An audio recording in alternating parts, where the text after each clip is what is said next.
Okay, we continue to air all our grievances, and we'll maybe have some more positive content today as well. The Frogs get ready for Iowa State. Big game this week. I said it yesterday. These next two games decide the TCU season. That's what we call a first take type of tease. It's coming up next here on Locked On Horned Frogs. You are Locked On Horned Frogs, your daily podcast on the TCU Horned Frogs, part of the Locked On Podcast Network, your team every day.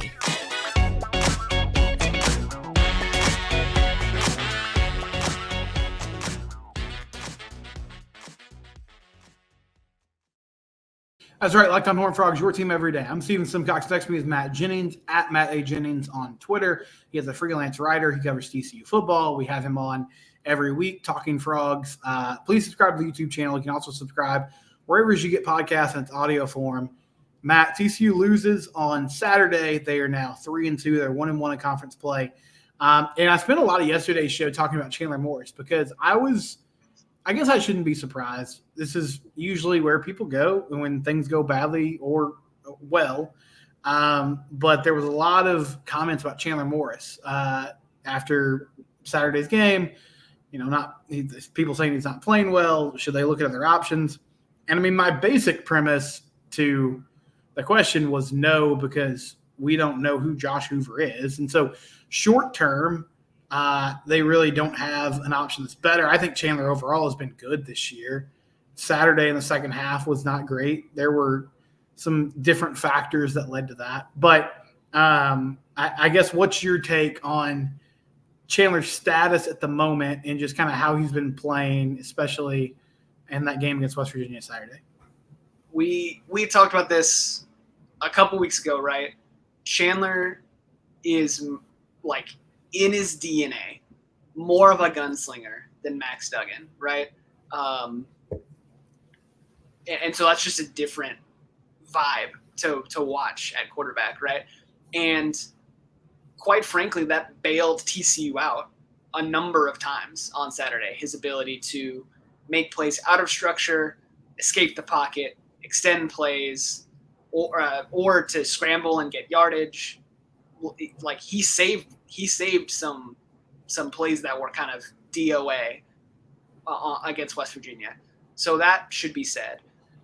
What comes with that attitude and that style of play is a little bit more risk-taking, right? And so there were and the commentators were talking about it at length on Saturday. If you were watching the broadcast on ESPN2, there were quite a few turnover-worthy passes from Chandler on Saturday as well. And so you kind of, it's one of, in my opinion, it is a little bit of, you take the good with the bad, right? Like that's who he is as a passer, and you deal with it. And you accept that that's your lot in life. And you just, to your point, you don't have the depth at the position to where you can, if Sam Jackson were still on the roster, this is a different conversation. I still don't think they'd make the change, and Sam Jackson has been hurt, and when he was on the field has not played super well for Cal this year anyway. But would he look different in this offense? Maybe.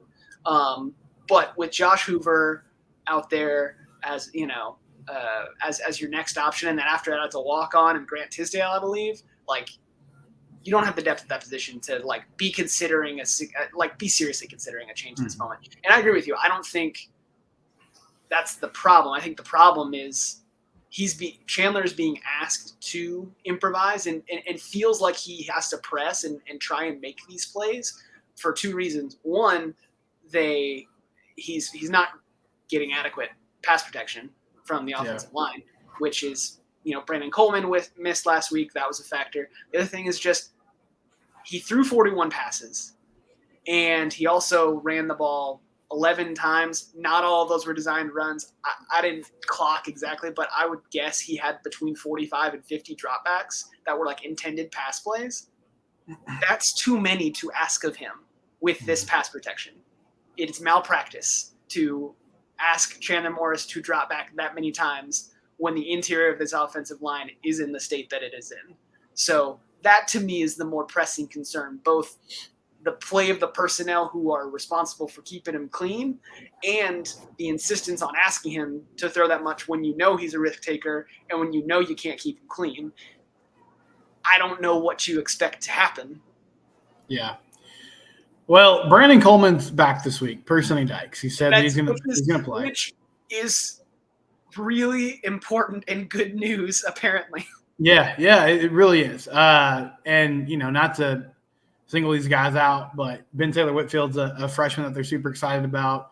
He played a lot of snaps. Colton Deary also played some snaps. And the way Jeremy Clark phrased it from 247 before that ball game was Coleman would be available in case of emergency. I felt like there was an emergency happening on the field Saturday in the second half.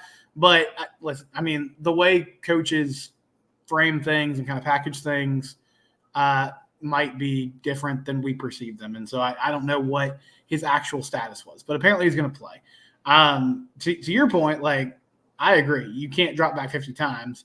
Now, part of the reason they were doing that is because anytime they tried to run in the interior of the offensive line, they were getting shoved back. So I don't have a great answer for this. Now, the O-line has held up better against teams that are not as good defensively than West Virginia.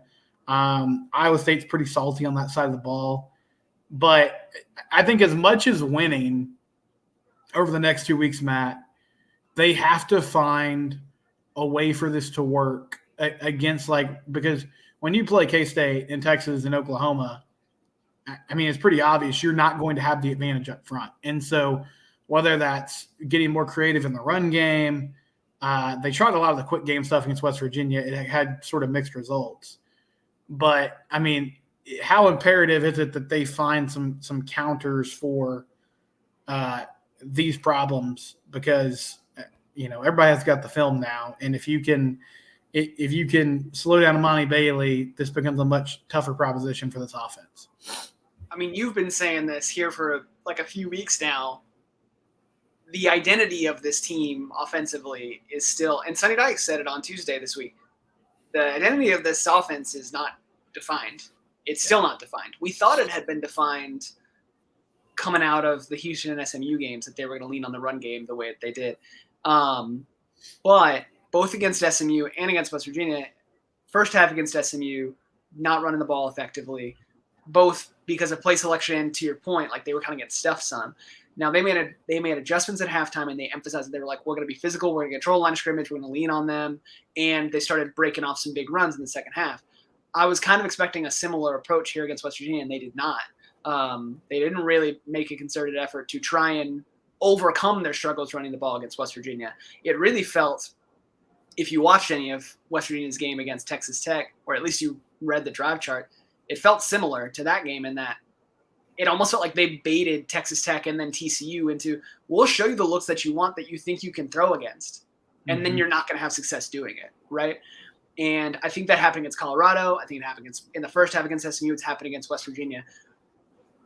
We've talked about this before. You can't get baited into, well, this is the this is the look that we like from the defense to throw the ball, so we're just going to do it, when you haven't had a consistent rotation at receiver. They don't have the rapport and the chemistry with the quarterback yet. You can't pass protect well. At some point, you have to dictate the terms of the game. You have to be willing to try to do that. And so I'm in agreement with you. I think they need to make that emphasis on running the ball, and then that opens up stuff for what you want to do in the passing game. Now, how do you do it with the issues on the offensive line? One, I think for now, I know it's part of the offense. I think for now, you scrap your gap scheme stuff. Anything where you're asking the guards and the tackle to pull, shelf it for right now. Because Taylor Whitfield, Willis Patrick, Colton Deary, when you're asking them to do it, or when you're asking them, quite frankly, to get out and block on screens, you don't have the mobility and the quickness at that position group to make that work. West Virginia was knifing in behind those guys and blowing up stuff in the backfield. You can't do it, right? So run your simple zone stuff, inside, outside zone, and trust it, and do what you did in the second half against SMU. Lean on them and believe, hey, if we're patient with it, we work at it for 4 quarters. And I can't believe I'm saying this because of how much we felt like knocking our heads against a wall when Gary Patterson had this perspective late in his time. But when this is what you're equipped to do that. Do what you are good at rather than asking these players who, the roster's a work in progress. Don't ask them to do stuff that is going to put them in position where they're going to fail. Put them in position to succeed. That's my take, I guess, on the run game. I'd also like to see more of. We got Cam Cook for the first time on Saturday. Yeah, Cam was good. He looked good. We got Major Everhart in the backfield, and he got a nice, first down run on a little toss play. Run outside the tackles and get the speed of guys like that on the perimeter, and kind of hide the weaknesses you have between the tackles, but still run the ball. Mm-hmm. Do some more stuff with that because you had success with it. See what works. Yeah, I really liked, this is sort of hypocritical is not the right word, but I've been critical of some of the creativity that they've used in short yardage situations, but I like some of the wrinkles in the run game. I like it on early downs. I like it on 1st and 10. I like it on 2nd and 8, those kind of situations where there's still opportunities to make something happen, even if it's not a big yardage gainer. But, okay, so this is a more broad question. I could go either way on this. I think the raw numbers for the offense are still really good. And in some ways it seems silly to be complaining this much about what happened because it was really one bad half of football. They scored 21 points against West Virginia, and they scored 45, 41, 36, I think, against Houston. But all year long, it seemed like they've left some points on the board. Yesterday or Saturday, it really reared its ugly head in a big way. Is it possible that this could just be maybe the only one or two clunkers that you see through the year? All right, we were banged up off on the O-line. We faced a good defensive line. They made adjustments in the second half. We couldn't find a way to get our bearings about us. Or is this a more systematic issue that you see moving forward? I know that's personnel question matchup to matchup, but I think there's some things they have to change fundamentally. I didn't get the sense that this was just a one-off, but what's your perspective on that, Matt? I lean toward it being a systemic issue because the stuff we saw in the second half against West Virginia was just the coming to fruition of stuff we had been noting over the previous 4 weeks. Like, hey, look, this is the thing to watch. Like, hey, look, they're not executing in scoring territory. Hey, they're having trouble in short yardage, or they're having trouble on 3rd down because they're getting stuck in 3rd and 8 because they're not being efficient on early downs, right? All that stuff we had noted in previous games, but the competition level was such that it didn't matter. They were able to, get the results that they needed against SMU and against Houston, against Nichols. And Colorado's defense in week 1 was bad enough that you're able to put up, 42 points, and it didn't matter, despite your mistakes and despite your turnovers. But yeah, these things are persistent. After Saturday, you're halfway through the regular season, which is wild to think about. Like, this is not like an isolated thing. Like, this is who you are. You want to talk about having an identity. This is the identity that TCU's offense has at the moment, which is like they can get a lot of yards and they can go fast. But if you get them if you can stop them on 1st and 10, suddenly, like, you feel really good about if you're a defense, you feel really good about the state of the drive, right? I mean, just humor me for a second. Looking through the starts of the drives for TCU on Saturday against West Virginia. 1st and 10 at TCU 30, Amani rush rush middle 2-yard gain. Then the next play, Chandler Morris pass complete. Next drive, Amani Bailey short rush right for no yards. Then Chandler scrambled for 11 yards. Then their next drive, they went incomplete they threw on 1st down. That's something new and different. But it was this repeated thing of okay, we're gonna nominally rush, with Amani Bailey, but not really be committed to it on 1st down. Get yourself to 2nd and 8, yeah.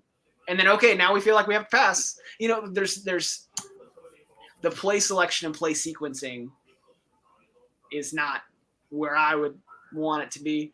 And let me derail us for just a second here, because I know people know how I feel about the Kendall Briles hire.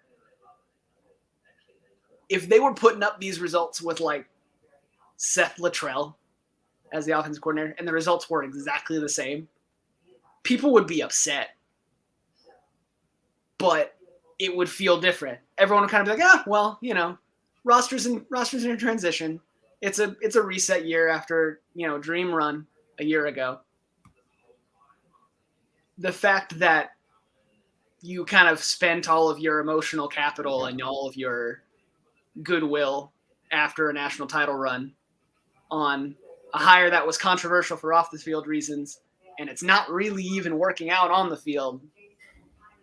It's a bad look for TCU right now, quite frankly.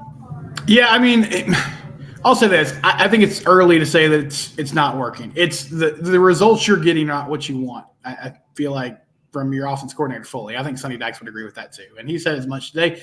He said he doesn't feel like the offense has an identity. But you're right about this. Like the Kendall Briles discourse is it's tough because there are and listen, I wasn't a fan of the hire either, but he's on the staff now, and so we're going to talk about him like we would any other coach. There are people that weren't a fan of the hire, and so not that they want him to fail, but like they're going to be critical of his missteps to a degree that they probably wouldn't be of another offense coordinator. And then there's people that weirdly think this is like TCU somehow standing up against cancel culture or TCU like putting their foot in the stand on a social issue or a political issue. That's not what happened here. Like Sonny Dykes, he looked at the landscape and he thought, this is the guy that I think is the best to get the job. And he decided he was going to live with the PR that came with it. Like that was his decision. That was the decision he made. That was the decision that the athletic department made, the university made. I don't know how high up this went, but like whoever had it on their desk, that's what they decided to do. Okay. And so now they are dealing with that. They are dealing with part of the fan base that is upset. They have justified reasons for being upset. And they're going to criticize the offensive coordinator harshly. They're going to criticize the play calling harshly. You put a microscope on that staff position by hiring who you did. And so there are people have ideas about how that was going to go from the jump. And now whatever happens informs their opinion about it. And that's separate from the issue at hand, but that is what's going on. And so, Sonny made his choice, and now he has to answer the questions that come with it from the people that don't agree with it and think that it's not going well, right? Like, if it was Seth Luttrell or named Coordinator X, we would still be critical of these decisions, but I think the tone around the discussion would be different at this point. So we'll see. They got 6 games to figure it out now. Yeah, and this is what you signed. To your point, this is what you signed up for, right? You signed up for the PR fallout, banking on the on-field results are going to, in TCU's calculations, be worth the PR fallout. Yeah, that's what that. Or was that you're just willing to deal with it, right? Because of what's going to. That was your calculus. That was what you decided. You also signed up for this offense, which is well documented in terms of like what it is and what its identity is, and what it's good at and what it's not, and how people defend it. I'm not advocating for or against it. I think there are teams that have done it and done it extraordinarily effectively, right? Again, Tennessee last year as a great example. I'm agnostic about the scheme itself. But this is what you signed up for, and you are getting the results that you signed up for, both on the field and off the field. And if a couple plays, if you hit 2 field goals against West Virginia and you have one or 2 red zone turnovers against Colorado that go differently, and you're 5-0, you feel very, very different, right? But this is the state that you're in, and so this is the conversation that you're having. Sure, and I mean also like you turned over most of your offensive roster, so that's part of the thing here. So you're dealing with growing pains at the same time as installing a new system with the person you hired.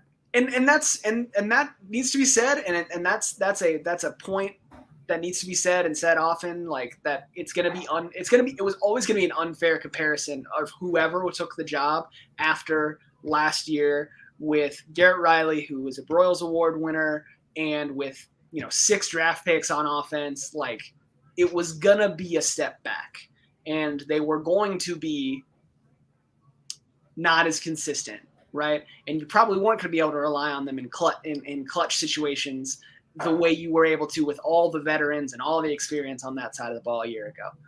100%. It's just, you could have done that without also inviting the firestorm. But that's what you chose to do, and it's where you stand now. If you think that you're going to get it fixed, if you think that it's going to pay dividends in recruiting, and you feel like, you're long-term, you believe in the vision, great.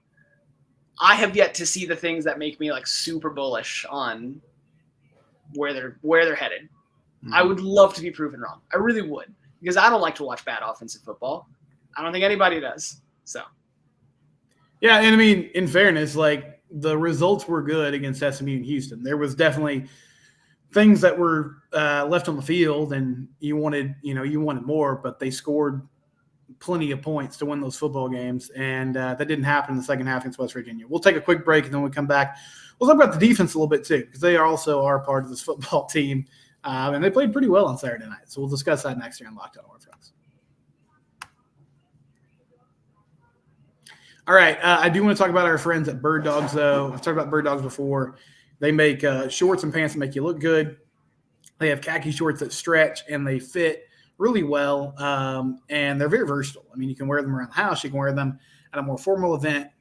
Bird Dogs have just done a great job with the fabric that they have. They're very functional, and they look great. And so go to birddogs.com/lockedoncollege today and enter the promo code Locked On, and you can get a free water bottle with your first purchase. I'll put that up here right now. birddogs.com/lockedoncollege. You get a free water bottle with your first purchase. Bird Dogs, they are a proud sponsor here of the Locked On Network.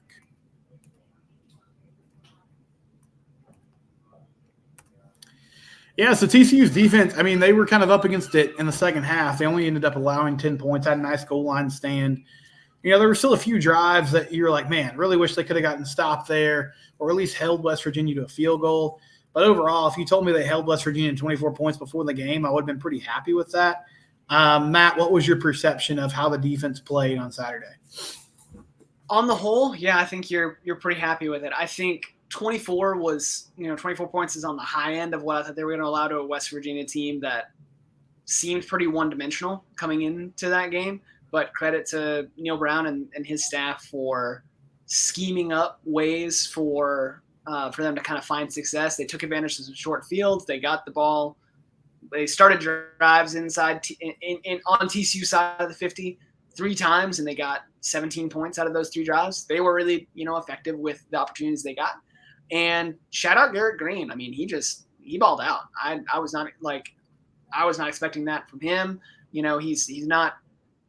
He's limited as a passer, but he made the plays that he needed to in the passing game, and he was dangerous with his legs. And TCU didn't really do a good job of accounting for that.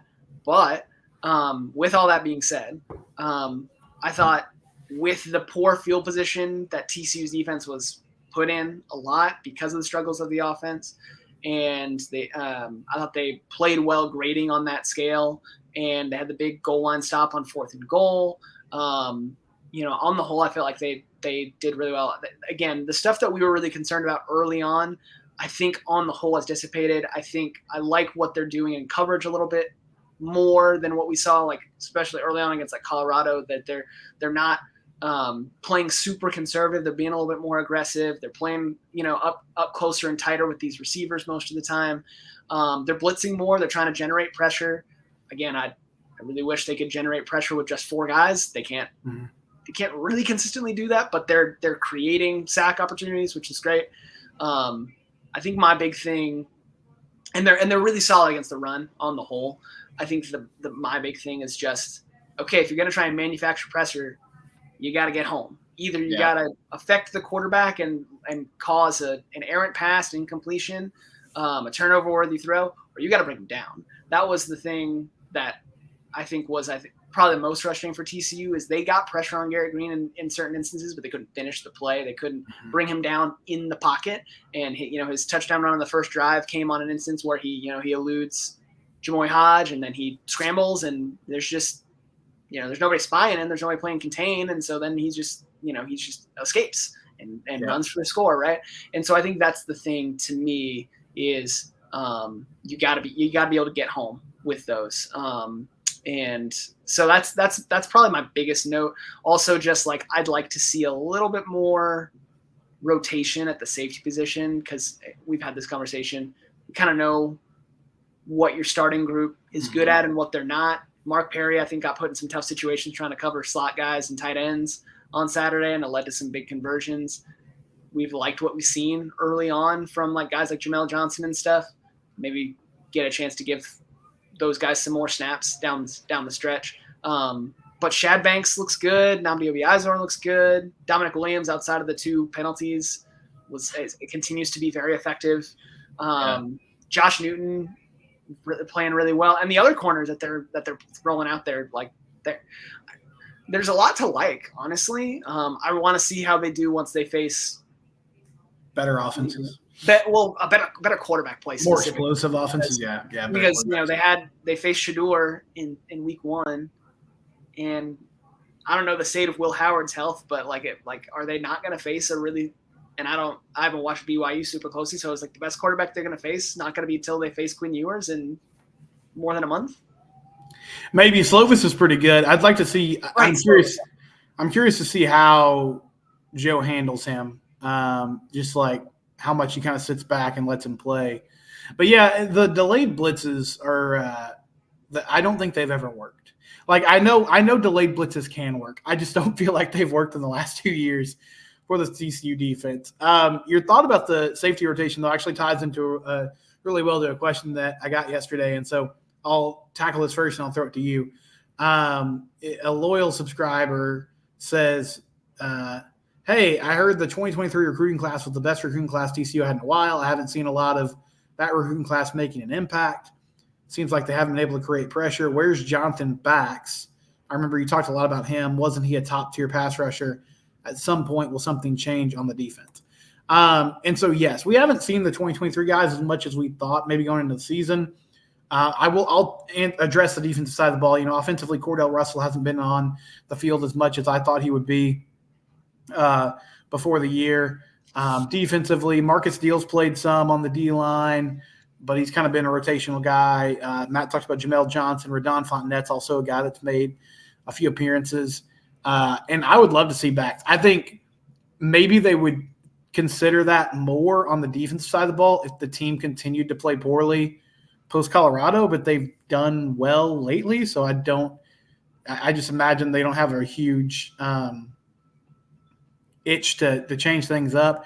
As far as the class as a whole, though, I would just say even though we're seeing more freshmen play across the country, like moving up to college football is still a big change, and you're probably getting limited snap counts from those guys. And if they can't make something happen in those limited snaps, then you're not going to notice them / they're probably not going to get more opportunities. But Matt, do you have any thoughts on the younger guys not playing as much as maybe we thought before the season?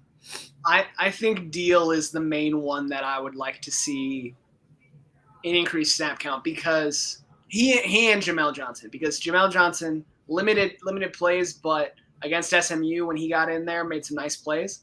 Liked what I saw from him. Would like to see more of that. Deal, to your like as we talked about, just like with kind of the lack of a pass rush, like the pass rush in terms of from the defensive line is kind of from Dominic Williams in the interior, and like that's kind of it.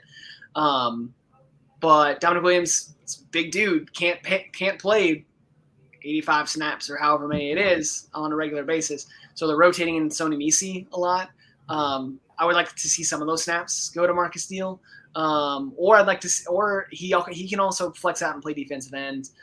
Maybe you sub him in for Caleb Fox at times or whatever, because he is, I think, the guy who was most ready to play right now out of this class, and they put him on the field a little bit. I'd like to see it a little bit more to help you in that specific area with the pass rush.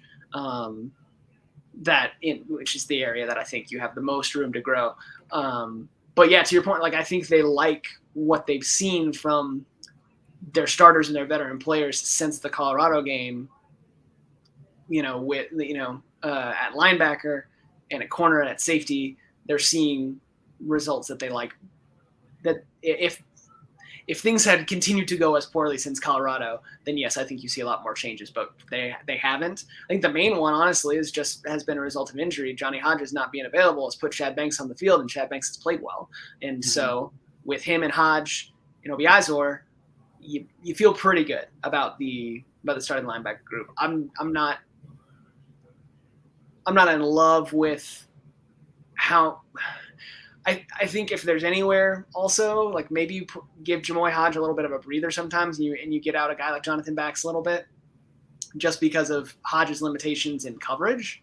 But yeah, I think Deal and Johnson are the guys who have the opportunity to kind of make an impact based on just like positional needs.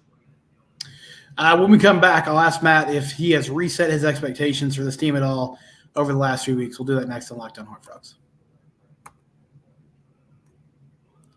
When you talk about FanDuel, though, first, FanDuel, NFL season in full swing. Got games kicking off on Thursday night. You need to go to FanDuel.com/lockedon. Get on this situation while you still can. Put $5 down. Put a $5 bet down. Get up to $200 in bonus bets guaranteed. Again, that's $200 in bonus bets when you put $5 down, win or lose. The app is easy to use. They do have an app as well where you can bet on spreads, player props, over-unders, and more. Visit FanDuel.com/lockedon and help get the NFL season going by betting those games. You can also bet on baseball playoffs. Rangers, they won today against the Rays. I was surprised by that, but I was very happy. Jordan Montgomery, what an effort by him. 7 innings of shutout baseball. The bullpen didn't completely implode. So if you want to bet on baseball or football, do that at FanDuel. And again, FanDuel.com/lockedon is where you can get that special offer. FanDuel, proud sponsor of the Locked On Network. All right. Before we go here, Matt, I said this yesterday. I was like, I think these next 2 games will kind of decide how this season goes for the Frogs. They need to win against Iowa State and BYU, but I won't put any limitations on it. Where are your expectations at now for this team? What do you think they can do moving forward? I still, I think in terms of what I think they can do and what I expect them to do, probably 2 different things. What I think they can do, I still think that they are capable. Let's leave aside Kansas State, Texas, Oklahoma, the 3 teams that are like the clear Big 12 title contenders that you still have left on the schedule. Then you got Iowa, but outside of those, you got Iowa State this week, BYU, Texas Tech, Baylor. I think those are all winnable games. I think those are games that TCU still probably be favored in. They are favored against Iowa State. If you can take care of your business, show more of what you were against Houston, against SMU, and in the first half against West Virginia, quite frankly, then I think you can and should win all 4 of those games, and then you try and steal 1 of the other 3, and then you're sitting there at 8 wins in the regular season, which is exactly where I think all of us were kind of like, yeah, you sit here at 8 wins in the regular season. I think you feel good about that with all the pieces that you're replacing. Mm-hmm. But yet you've lost your room for error, right? Yeah. If you could drop 1 of those sort of winnable games and still feel good. You drop another one of them, I thought Baylor was kind of done, but they showed a lot of toughness and a lot of resilience and coming back against UCF. Texas Tech beating Houston last week. I think that result might be a little bit fraudulent, but the fact is they're still like they're TCU beat Houston too, so let's give the Cougs their flowers. They're a great football team. They're kind of maybe they're right in the ship kind of a thing. BYU, I didn't think was very good. I thought some of their early wins were not super impressive, but then the last couple of weeks they've, starting to look better, especially on offense. Those games, it doesn't feel as much as gimmies anymore, is my point. And I think that if the things that, we talked about it, the identity of this team becoming these inconsistencies, becoming the struggles in the red zone, becoming the struggles on early downs. If that's who you are, then I think like your goal is here to get to a bowl game, just quite frankly. If not, I'm just being honest. Boo. Now, we've seen flashes. We saw flashes against Houston, saw flashes against SMU. That they could be something more, right? I think getting healthy on the offensive line is a big part of that. I think just leaning into what you do well on offense rather than being rope-a-doped into playing a style of ball that you're not well equipped to play, that's going to be the key thing. If they can find a way to be effective in the run game even with their limitations on the offensive line, and they don't abandon it, they lean into it, and then they use that to accentuate their passing game rather than like, let's drop back 50 times a game. Mm-hmm. I think the results are going to be better for you. 3 games in a row, they looked like they had their identity kind of more figured out. But the 2 losses, they allowed themselves to be baited. That's the word I keep coming back to. They allowed themselves to kind of be baited into playing a style of ball that they are not equipped to play. Yeah. And if they're gonna let other teams do that to them down the stretch, don't feel confident. But if they can dictate to other teams the way they want to play, I still think this is a team that can, can win 8-9 games and get to the end of the season and feel very differently than you feel right now, which is not awesome. I would be cool with 8-4. I mean, if that happens, I feel like you're beating Iowa State, BYU, Tech, and Baylor, and then you're stealing one of the K-State, Oklahoma, Texas games, and then you feel pretty good. I booed you because I don't want it to happen. I do see 6-6, 7-5 is possible. If it's 6-6, then barring a pretty significant injury, I would come away from the season with a lot of questions about the coaching staff. Yeah. Just because I feel like this team can do more than that. But listen, I thought last year, and I get why I could be naive about this. I thought last year what they did, the way they achieved, meant that they would be immune to a total, kind of fall off the mark developmental year. And maybe that's just where they are. But they've lost 2 games by 6 points, so I'm not ready to say that yet. And one more thing to your point about last year versus this year. Last year, I think, and I was saying this to someone on Twitter today, and I'm still going to keep calling it Twitter.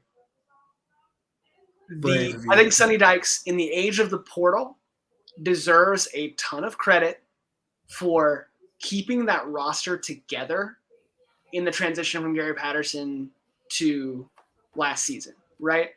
Most teams are not able to do that. They lost a couple guys to the portal, but if you want to talk about legitimate contributors who were making a difference this year prior, it was Zach Evans and that was it. And then they added some supplemental pieces and they kept the ship together, right? And they benefited from that in a major way. They were very experienced. They had a bunch of snaps together.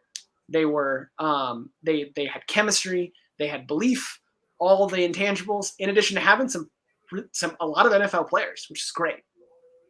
Now we have to see, after losing most of a lot of that core, what does a Sonny Dykes constructed roster at TCU look like? We're not going to have that answer this year, which is fine. They supplemented again with the portal. They brought in a really nice recruiting class. Awesome. What does this team's identity and what does the roster construction and makeup look like once it has his full stamp on it, which probably we don't have a clearer answer on until the beginning of next season. But that's something to keep an eye on. If if that construction's going well, then this is a blip. And you bounce back starting next year and start building something, and you feel really good starting probably in late 23 and into 24. But if you're not going to be able to construct well, and you really were like you got really fortunate with the core you were able to retain, which takes skill, not denying that, but then you got to do it yourself. So we're going to see how that goes. Well, regardless, we'll be here, or at least I'll be here. I'm not going to, say Matt has to be here every I will day be here with you through it all, man. Okay. Well, we had fun today. I feel like we might end up on some sort of message board or something with some of the topics today, so that'll be good to wade through tomorrow. Anyway, we'll talk about it later. It's Locked On Horned Frogs. It's your team every day.